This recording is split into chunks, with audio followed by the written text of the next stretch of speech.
Okay, next है atomic mass, molecular mass और formula mass. तो ये कुछ नहीं, सिंपल टर्म्स है जो मैंने अभी वाटरमेलन वाली एग्जांपल दी, उस एग्जांपल को ध्यान में रखना और ये चीज समझना।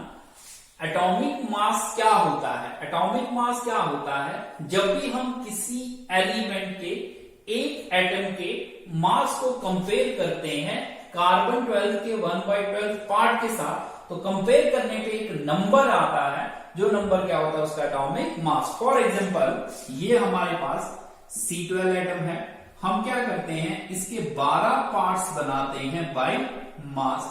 ये हमने फॉर एग्जांपल ये 12 पार्ट्स बनाए, ये तो मैंने कम बनाया, पकड़ो 12 पार्ट्स बनाए।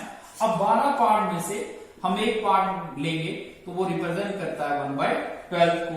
अब यहां से ये ऑक्सीजन का एटम है, किसका एटम है? ऑक्सीजन का एटम है। और ऑक्सीजन के एटम के मास को हम क्या करते हैं इस कार्बन 12 के इस 12वें हिस्से के साथ कंपेयर करते हैं। कंपेयर करने पे एक नंबर आता है, जैसे फॉर एग्जांपल नंबर आता है 16। क्या आता है? 16। तो इसका मतलब ऑक्सीजन का एक एटम 16 टाइम्स हैवी है कार्बन 12 के इस 1/12 पार्ट से। तो ये जो 16 होगा वो ऑक्सीजन का क्या होगा? एटॉमिक मास होगा। जैसे फॉर एग्जांपल मेरा वेट जो है दैट इज 100 kg। क्या है? 100 kg है। और ये मार्कर जो है इसका वेट जो है मान लो हमारे पास कितना है, ये 25 kg। लेट्स सपोज इसका कितना है 25 kg। मेरे और इसके मार्कर और मेरे मास को कंपेयर करेंगे तो ये देखने में आ रहा है कि ये मार्कर जो है, या मार्कर को छोड़ो, ये देखने में आ रहा है कि मैं जो हूं मैं इससे 4 गुना जो है वो क्या हूं? हैवी हूं। ये अगर 25 है तो मैं कितना हूं? 100 kg। तो वो जो 4 है वो क्या होगा? मेरा एटॉमिक मास। इसी तरह से ऑक्सीजन के एक एटम के मास को जब हम कंपेयर करते हैं कार्बन 12 के इस 1/12 पार्ट के साथ, तो कंपेयर करने पे ये जो नंबर आता है वो क्या होता है? उसका एटॉमिक मास। तो ठीक इसी तरह से मॉलिक्यूलर मास भी है। मॉलिक्यूलर मास क्या है? जब भी हम एक मॉलिक्यूल के मास को कंपेयर करते हैं कार्बन 12 के साथ या कार्बन 12 के 1/12 पार्ट के साथ, तो वहां पे भी कंपेयर करने पे एक नंबर आता है, जो नंबर जो है उसको हम क्या बोलते हैं? Molecular mass. जैसे फॉर एग्जांपल वैसे ही ये C12 एटम है, इसके हम 12 पार्ट्स बनाएंगे बाय मास। फिर हम एक पार्ट लेंगे, ये रिप्रेजेंट करता है 1/12 को। हम यहां से वाटर का एक मॉलिक्यूल लेते हैं और वाटर के एक मॉलिक्यूल का मास को जब कंपेयर किया जाता है कार्बन 12 के इस एक पार्ट के साथ, तो कंपेयर करने पे एक नंबर आता है 80। इसका मतलब वाटर का एक मॉलिक्यूल जो है वो कार्बन के 1/12 से कितना ज्यादा हैवी है? 18 टाइम्स हैवी है। तो ये 18 जो है वो क्या होगा? इसका मॉलिक्यूलर मास होगा। इसी तरह से होता है फॉर्मूला मास। फॉर्मूला मास क्या होता है? जब हम किसी आयनिक कंपाउंड के एक फॉर्मूला यूनिट के मास को कंपेयर करते हैं कार्बन 12 के 1/12 पार्ट के साथ, तो कंपेयर करने पे एक नंबर आता है, उस नंबर को हम बोलते हैं फॉर्मूला मास। सेम ऐसे ही ये C12 एटम है, हमने इसके 12 पार्ट्स बनाए बाय मास। ये आ गया 12 में से हम एक पार्ट लेंगे। यहां से सोडियम क्लोराइड का एक फॉर्मूला यूनिट लेते हैं और उसको हम कंपेयर करते हैं कार्बन के इस 1/12 पार्ट के साथ, तो कंपेयर करने पे आता है 58.5। एक नंबर आता है जो नंबर बता रहा है कि जो सोडियम क्लोराइड है उसका एक फॉर्मूला यूनिट जो है वो 58.5 टाइम्स हैवी है कार्बन के इस 1/12 पार्ट से। तो ये जो नंबर आ रहा है, इसी नंबर को हम क्या बोलेंगे? इसका फॉर्मूला मास बोलेंगे। तो सब बच्चे इसको नोट कर लो। ओके बच्चों, अगली टर्म जो है दैट इज एवरेज एटॉमिक मास। देखो इस एवरेज एटॉमिक मास टर्म को ध्यान से समझना। एक तो इससे पहले पढ़ी आपने एटॉमिक मास, अब हम दूसरी टर्म यूज कर रहे हैं एवरेज एटॉमिक मास। ये हम उन एलिमेंट्स के एटॉमिक मास के लिए यूज करते हैं जो एलिमेंट्स आइसोटोप्स की फॉर्म में एग्जिस्ट करते हैं। जैसे फॉर एग्जांपल हमारे पास कार्बन है, आपने जैसे पढ़ा 3 आइसोटोप्स होते हैं, C11, C12, C13 और C14। उसी तरह से हाइड्रोजन के आइसोटोप्स होते हैं, उसी तरह से क्लोरीन जो है उसके भी क्या होते हैं? आइसोटोप्स होते हैं। तो ऐसे एलिमेंट्स का मास एक्सप्रेस करने के लिए जो एक्यूरेट टर्म यूज की जाती है दैट इज एटॉमिक मास। अब एटॉमिक मास जो है वो निकलता है, जो एवरेज एटॉमिक मास है वो निकलेगा कैसे? Average atomic mass is equal to, मैं बताता हूं, that is relative abundance into mass of the isotope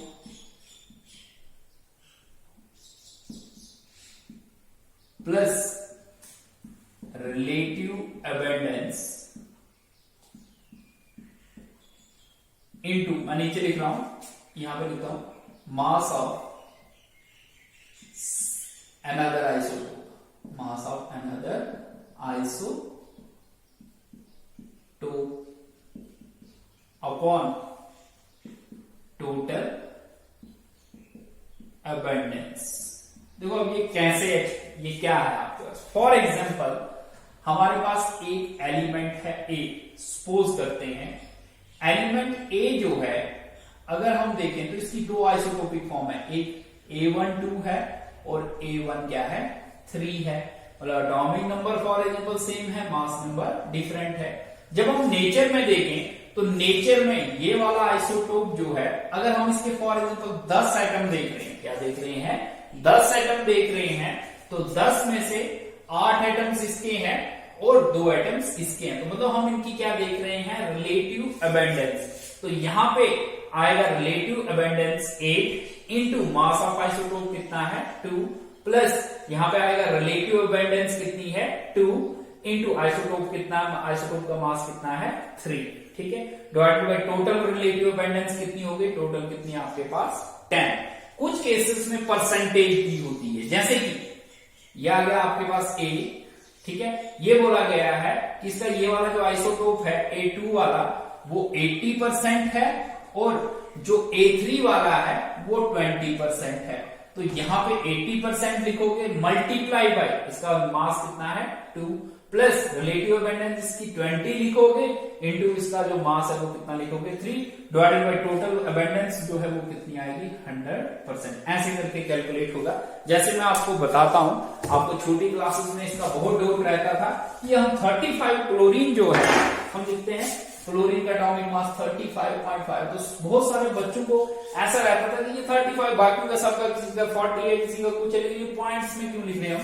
तो देखो उसका रीजन क्या है, क्लोरीन जो है वो नेचर में दो आइसोटोपिक फॉर्म्स में एग्जिस्ट करता है, एक तो क्लोरीन 35 की फॉर्म में और दूसरा एग्जिस्ट करता है क्लोरीन 37 की फॉर्म में।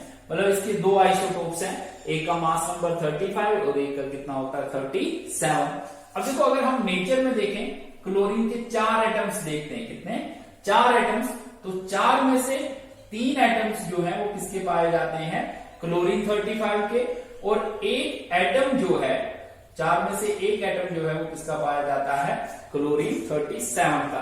अब हम निकालेंगे that is average atomic mass of chlorine, that is equal to, देखो पहला आइसोटोप है उसकी रिलेटिव अबेंडेंस कितनी है 3 इंटू 35, प्लस दूसरा जो है उसकी रिलेटिव अबेंडेंस है 1 इंटू उसका जो मास नंबर है वो कितना है 37, divided by total relative abundance आ गई 4। तो ये हो जाएगा 35 इंटू 3 जो है वो हो जाता है 105 प्लस 37, ठीक है। इसको रिपीट करना है, यहां तक क्लियर है? याद आता आपके पास 100 प्लस 30 105 प्लस 37/4, तो इसको हम कैलकुलेट करें तो ये आता है 35.5, ठीक है। तो ये है एवरेज एटॉमिक मास क्लोरीन का। तो इस रीजन की वजह से क्लोरीन का मास जो है वो हम कितना लिखते थे 35.5, ठीक है। तो सब बच्चे इसको नोट कर लो। ओके बच्चों, नेक्स्ट है हमारे पास एटॉमिक मास यूनिट, या इसको आजकल की टर्मिनोलॉजी में बोला जाता है यूनिफाइड मास। देखो हमारे पास चाहे वो एटॉमिक मास हो या एवरेज एटॉमिक मास हो या मॉलिक्यूलर मास हो या आयनिक मास हो।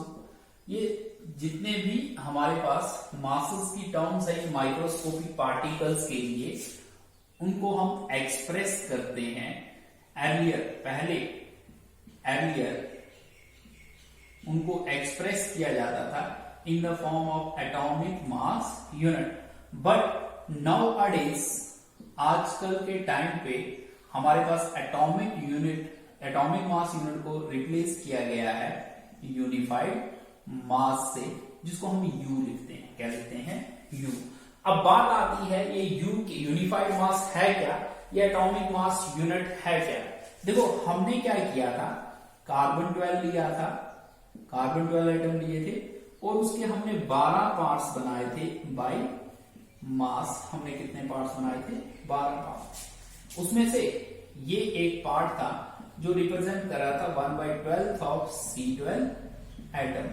और ये जो 1/12 पार्ट होता है C12 एटम का, इसका जो मास होता है किसमें? ग्राम्स में।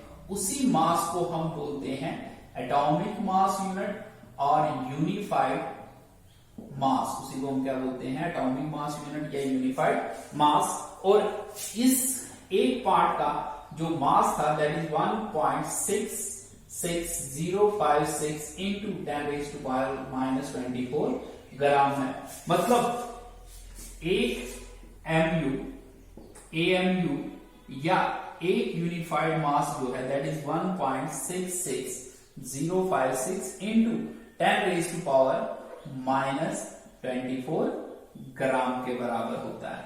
ठीक है, तो ये सब लोग नोट कर लो पहले। बच्चों अब हम देखेंगे कि किसी भी सबस्टांस का मॉलिक्यूलर मास कैसे कैलकुलेट होता है और फॉर्मूला मास कैसे कैलकुलेट होता है। देखो एटॉमिक मास जो है वो तो आपको याद रखना है, किसी भी एलिमेंट का एटॉमिक मास कितना होगा वो आपने याद रखना है, और जितना होगा वो याद रखने के बाद उसी के बेसिस पे हम कैलकुलेट करते हैं मॉलिक्यूलर मास और फॉर्मूला मास। सबसे पहले हम कैलकुलेट करेंगे मॉलिक्यूलर मास। तो देखो किसी भी सबस्टांस का या किसी भी मॉलिक्यूलर सबस्टांस का मॉलिक्यूलर मास क्या होता है कि वो जो सबस्टांस है उसका जो एक मॉलिक्यूल है उसके अंदर जितने भी एटम्स होंगे उन सभी एटम्स के एटॉमिक मासेस का जो अलजेब्रिक सम होगा वही क्या होगा? उसका मॉलिक्यूलर मास होगा। जैसे फॉर एग्जांपल मैं आपको बताता हूं, मॉलिक्यूलर मास ऑफ वाटर। देखो वाटर का फॉर्मूला आप सब क्या लिखते हो? यहां पे मैं लिख लेता हूं, रब कर देंगे H2O वाटर। तो ये molecular mass of water is equal to, देखो इसमें हाइड्रोजन के कितने एटम्स हैं? 2 इंटू कितना होता है? 1 प्लस ऑक्सीजन के कितने एटम्स हैं? 1 इंटू 16। तो ये हो जाता है 2 1 2 और ये हो जाता है टोटल हो जाता है 18U। तो 18U क्या है? इसका मॉलिक्यूलर मास है। इसी तरह से molecular mass of sulphuric acid, कौन सा एसिड है? Sulphuric acid, that is equal to, अब ध्यान देना इधर, सल्फ्यूरिक एसिड के एक मॉलिक्यूल ये आ गया, 2 हाइड्रोजन के एटम तो 2 इंटू 1 प्लस सल्फर का 1 तो 1 इंटू 32 प्लस ऑक्सीजन के 4 तो 4 इंटू 16। तो ये टोटल आता है 98U। ठीक है, जैसे एक और एग्जांपल बता देता हूं, molecular mass of glucose C6H12O6 that is equal to, देखो इसका कितना आएगा? कार्बन के कितने एटम्स है? 2 इंटू 12 प्लस हाइड्रोजन के कितने एटम्स है? 12 इंटू 1, ऑक्सीजन के कितने? 6 इंटू 16। तो ये आता है टोटल 180U। ठीक है, तो इस तरह से कैलकुलेट होगा आपके पास मॉलिक्यूलर मास। फॉर्मूला मास भी इसी तरह से कैलकुलेट होता है, सिर्फ टर्म्स अलग है, कैलकुलेट करने का तरीका सेम है। हमारे पास किसी भी आयनिक कंपाउंड का एक जो फॉर्मूला यूनिट होता है उसके अंदर जितने भी एटम्स होते हैं उनके एटॉमिक मासेस का जो अलजेब्रिक सम होता है वही क्या होता है? उसका फॉर्मूला मास। जैसे हम कैलकुलेट करते हैं formula mass of NaCl sodium chloride, देखो कितने एटम है सोडियम के? 1 इंटू 23 प्लस क्लोरीन के कितने हैं? 1 इंटू 35.5। तो ये टोटल आ जाता है 23 और 35, ये हो जाता है 58.5U। इसी तरह से formula mass of calcium chloride, देखो कैल्शियम का 1 इंटू 40 प्लस क्लोरीन का 2 इंटू 35.5, तो ये हो गया 40 प्लस 71, ये हो जाएगा 111 यू। यू क्या है आपके पास, यूनिफाइड मास है। तो इस तरह से हम उनका किसी भी सब्सटेंस का मॉलिक्यूलर मास और फॉर्मूला मास जो है वो क्या कर सकते हैं, कैलकुलेट कर सकते हैं। तो लेकिन आपको उसका एटॉमिक मास जो है वो याद करना पड़ेगा। ओके, नेक्स्ट है हमारे पास ग्राम एटॉमिक मास क्या हुआ, ग्राम मॉलिक्यूलर मास क्या हुआ और ग्राम फॉर्मूला मास क्या हुआ। तो सबसे पहले हम चलते हैं ग्राम एटॉमिक मास पे। तो जब भी किसी एलिमेंट का एटॉमिक मास एक्सप्रेस किया जाता है ग्राम्स में, तो ग्राम्स में एक्सप्रेस करने में जो मास आता है उसको हम बोलते हैं ग्राम एटॉमिक मास। जैसे फॉर एग्जांपल देखो हमने अभी कैलकुलेट किया हमें पता है कि जो एटॉमिक मास है किसका, ऑक्सीजन का, वो होता है 16U। अब इसी को हम एक्सप्रेस करेंगे किसमें, ग्राम्स में, तो वो अब इसका एटॉमिक मास नहीं रहेगा बल्कि वो क्या होगा, ग्राम एटॉमिक मास होगा किसका, ऑक्सीजन का। इसी तरह से जो एटॉमिक मास है किसका, क्लोरीन का, हमने कैलकुलेट किया 35.5, लेकिन यू इसी को एक्सप्रेस करेंगे यूनिफाइड मास में नहीं बल्कि किसमें एक्सप्रेस करेंगे, ग्राम्स में, तो वो क्या होगा, ग्राम एटॉमिक मास होगा किसका, क्लोरीन का। इसी तरह से हमने अभी कैलकुलेट किया मॉलिक्यूलर मास वाटर का, दैट इज इक्वल टू कितना था, 80U। अब हम ग्राम मॉलिक्यूलर मास होता क्या है, जब भी किसी मॉलिक्यूलर सब्सटेंस का मॉलिक्यूलर मास एक्सप्रेस करते हैं ग्राम्स में, तो वो जो ग्राम में मास आता है उसको हम बोलते हैं ग्राम मॉलिक्यूलर मास। तो जैसे कि इसको हम एक्सप्रेस करेंगे आप किसमें, ग्राम्स में, तो ये क्या होगा, ग्राम मॉलिक्यूलर मास होगा किसका, वाटर का। इसी तरह से अभी हमने कैलकुलेट किया molecular mass of sulphuric acid, that is equal to हमने कैलकुलेट किया 98U। अब इसी को एक्सप्रेस करेंगे हम ग्राम्स में, तो ये क्या होगा, ग्राम मॉलिक्यूलर मास होगा किसका, सल्फ्यूरिक एसिड का। तो नेक्स्ट है gram formula mass. Gram formula mass क्या होता है, जब भी हम किसी आयनिक कंपाउंड का फॉर्मूला मास जो है एक्सप्रेस करेंगे ग्राम्स में, तो ग्राम्स में जो मास आता है उसको हम क्या बोलते हैं, ग्राम फॉर्मूला मास बोलते हैं। जैसे फॉर एग्जांपल हमने अभी कैलकुलेट किया formula mass of NaCl, that is equal to वो कितना कैलकुलेट किया था, 58.5U। अब हम इसी को एक्सप्रेस करेंगे ग्राम्स में, 58.5 ग्राम, तो ये क्या हो जाएगा इसका, gram formula mass of NaCl। इसी तरह से अभी हमने कैलकुलेट किया formula mass of calcium chloride, हमने कैलकुलेट किया 100U। इसी को हम एक्सप्रेस करेंगे ग्राम्स में, तो ये होगा ग्राम फॉर्मूला मास किसका, कैल्शियम क्लोराइड का। ठीक है, अब इसमें एक चीज मैं आपको बताता हूं, वो चीज ध्यान में रखना। तो वो क्या है, किसी भी एलिमेंट का, अभी हमने कैलकुलेट किया किसी भी एलिमेंट का, क्या हमने कैलकुलेट किया, ग्राम एटॉमिक मास। फिर हमने मॉलिक्यूलर सब्सटेंसेस जो हैं, मॉलिक्यूलर सब्सटेंसेस का कैलकुलेट किया ग्राम मॉलिक्यूलर मास या एक्सप्रेस किया। उसके बाद है आपके पास आयनिक कंपाउंड्स, क्या है, आयनिक कंपाउंड्स। तो आयनिक कंपाउंड्स का हमने एक्सप्रेस किया ग्राम फॉर्मूला मास। तो ये जो ग्राम में किसी भी सब्सटेंस का मास होता है उसको हम क्या बोलते हैं, उसका मोलर मास बोलते हैं। मतलब किसी भी एलिमेंट का मोलर मास क्या होता है, जो उसका एटॉमिक मास होता है ग्राम्स में, मतलब जो उसका ग्राम एटॉमिक मास होता है उसी को हम क्या बोलते हैं, मोलर मास।